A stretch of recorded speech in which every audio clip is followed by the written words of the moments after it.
O'zbekiston Respublikasi Prezidenti Shavkat Mirziyoyev to'ylarni keskin tanqid qildi va xalq dardini aytdi.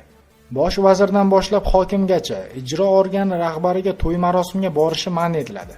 Choyxonalarning yonida davlat mashinasini turganini ko'rgan kunim ishdan olib tashlayman. Jinoiy javobgarlikka tortaman. To'y eng ko'pi 150 kishiga, osh 200 kishiga bo'ladi. Birorta rahbar uyida tug'ilgan kunini ham, to'yini ham mendan boshlab nishonlamaydi. Bo'ldi, u zamonlar tugadi endi. Odamlarning g'ashini keltiryapmiz, la'natini keltiryapmiz. Marosim ham, to'y ham rahbarlarsiz bo'ladi. Bosh vazir boradi g'uddayib hamma muovini bilan. Hamma turadi. Sen o'sha qilgan 20 kilogramm go'shtingni puliga bitta kambag'alning uyiga borib kraska qilib ber, televizor olib ber, noinsof. Qaror chiqadi qaror. Prezident qarori emas, senatning qarori chiqadi. Qani birortang g'ing deb ko'r, u to'yga borish endi man etiladi. Men o'zim yuragimdan bilgan holda shuni aytayapman. U hammasi xiyonat bizning xalqimizga. Ikkinchidan, to'y qilishning me'yorini ham yozib beramiz. Toshkentda 4 ta qizi bor odam o'zini osish kerak to'y qilish uchun. Oddiy odam, oilali, budjetdan oylik oladigan odam o'zini osish kerak.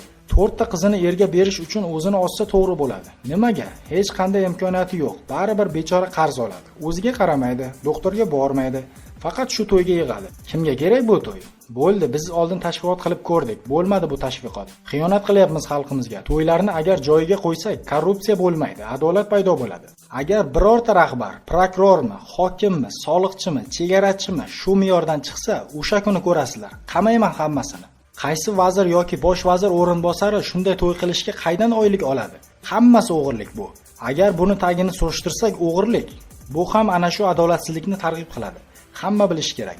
110 kishi, 120 kishi, tamom. Juda borsa ruxsat olib komissiyadan 150 kishilik qiladi. Boshqacha to'y bo'lmaydi hech qayerda. Juda yaxshi to'y bo'ladi. Faqat yoshlar bo'ladi to'yda. Qariyalar non sindirishga boradi. Yoshlar to'yga boradi. Nima uchun buni aytayapman?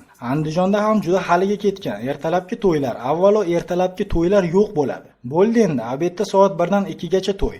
Kechqurun qaysi restoran to'y qilsa, o'sha restoranni yopamiz, degan prezident.